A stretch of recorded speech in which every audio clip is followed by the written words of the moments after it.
주도권을 잡기 위해서 분명히 도발을 할 것이다. 노예와 사진을 찍었습니다. 정말 자랑스러우시겠네요. 안녕하세요. 모두의 보좌관입니다. 오늘은 백두혈통 김여정, 문재인과 바이든에게 경고라는 제목으로 북한과의 관계를 한번 다뤄보겠습니다. 어제자 뉴욕타임즈 기사입니다. 북한이 바이든에게 첫 메시지를 보냈다. 그 메시지는 뭐냐? 악취를 풍기는 걸 삼가라. 그러니까 허튼 짓 말하는 얘기죠. 대결적인 어투로 첫 번째 메시지를 전달했습니다. 자, 그 말을 한 사람이 누구냐? 김정은의 입이죠. 김여정입니다. 김여정은 북한에서 대남 외교와 대미 외교를 책임지고 있습니다. 그래서 이 사람이 한 말은 곧 김정은의 본심이라고 봐도 무방할 정도인데요. 일단 김여정은 이번에 축소 실시된 한미연합훈련을 문제시했습니다. 그렇기 때문에 3년 전 북미 정상회담과 남북 정상회담이 연달아 열렸던 3년 전의 그 봄날은 돌아오기 힘들 것이다. 너희가 따뜻한 3월을 대결의 3월로, 전쟁의 3월로 만들었다. 라고 얘기를 한 거죠. 그래서 더더욱 도발적인 행위를 한다면 남북 군사합의 파기까지도 고려하겠다. 더는 쓸모가 없어진 조국 평화통일위원회, 우리로 치면 통일부죠. 그걸 해체까지 고려해보겠다. 으름장을 놓았습니다. 그렇다면 이들의 진짜 속내는 무엇인가? 북한은 항상 진짜 속내를 감추면서 이런 얘기를 하거든요. 바로 이겁니다. 미국의 국방장관, 국무장관인데요. 이분들이 아시아 순방을 합니다.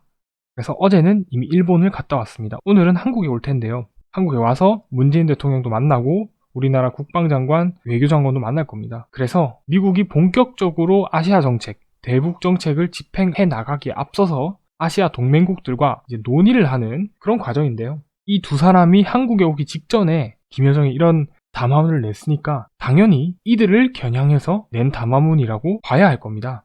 이제 이 영상이 나갈 때쯤에는 이 두 장관이 문재인 대통령과도 만나고 장관들과도 만났을 텐데요. 김여정의 이번 담화문은 앞으로 있을지도 모를 비핵화 협의 과정에서 더 유리한 고지를 차지하고자 하는 목적에서 나왔다고 봐야 할 겁니다.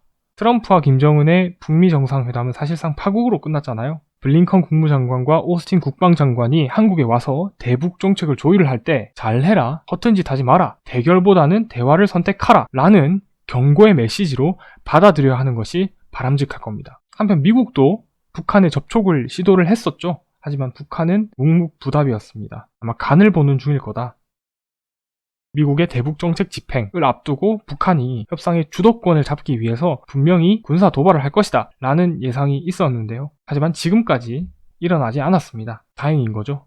왜냐하면 지금 북한은 코로나19로 인한 방역 때문에 극심한 경제난에 시달리고 있습니다. 얼마나 심하게 했으면 극한 조치라는 말까지 나오겠습니까? 그래서 북한은 지금 내치 문제에 집중하느라고 외교에 총력을 기울이기는 조금 힘든 상황이다 라고 봅니다. 그런데 협상 주도권을 잡기 위해서 도발할 가능성은 항상 있죠. 그건 어느 때나 있습니다. 오늘 새벽에 나온 기사인데요. 그래서 미국 북부사령관도 조만간 신형 ICBM을 발사할 가능성이 있다. 이런 도발에는 우리가 대비를 해야 되겠죠. 그래서 정리하자면 이번 김여정 담화는 미국이 앞으로의 대북 정책을 집행하는 과정에서 조금 더 양보하고 알아서 잘 기어라 라는 식의 메시지를 전달하기 위한 것으로 보면 되겠습니다. 이 슬라이드는 그냥 재미로 한번 넣어본 건데요. 북한 매체가 방탄과 블랙핑크를 콕 집어서 노예라고 표현을 했어요. 방탄, 블랙핑크 이런 가수들이 SM과 같은 대기업들과 계약을 맺고 돈도 다 뺏기고 가혹한 훈련 과정에서 모욕과 고통을 당하고 자살도 한다. 성접대까지 강요받는다. 물론 예술계에 진출한 몇몇 분들이 부당한 처우를 당하는 것은 사실입니다. 사실과 사실 아닌 것들을 뒤섞어가지고 짬뽕시키는 거죠. 마치 방탄과 블랙핑크가 그걸 당한 것처럼 북한 이탈 주민분들이 한국에 왔을 때 한국 아이들은 전부 다 인신매매 당하는 줄 알았고 노예가 되는 줄 알았다. 진짜 못 사는 줄 알았다. 이런 얘기를 하잖아요. 그 얘기를 하는 이유가 여기에 있는 겁니다. 북한은 이 남조선에 대한 안 좋은 인상들을 계속 심어주고 있죠. 이런 매체들을 통해서. 이 기사를 내보낸 이유가 있을 겁니다.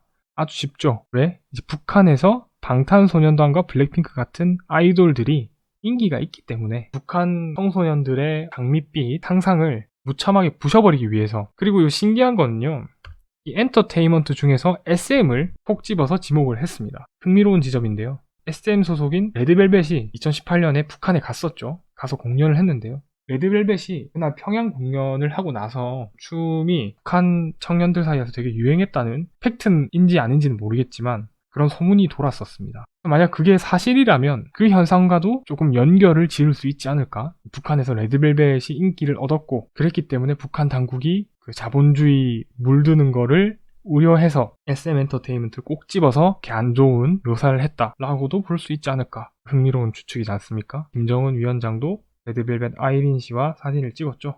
노예와 사진을 찍었습니다. 정말 자랑스러우시겠네요. 그래서 오늘은 북한에 대해서 다뤄봤고요. 앞으로 바이든 새 정부의 대북 정책이 어떻게 흘러갈지 귀추가 주목되고 있지 않습니까? 우리나라도 거기 발맞춰서 나름의 대책을 세워야 할 거고요. 북한이 또 어떻게 나올 것인가? 북한이 과연 ICBM 도발을 할 것인가? 협상장에 복귀를 할 것인가? 아니면은 양보를 할 것인가? 지켜봤으면 좋겠습니다. 저도 구체적인 사안을 다뤄보도록 하겠습니다. 오늘도 여러분의 보좌관이었습니다. 감사합니다.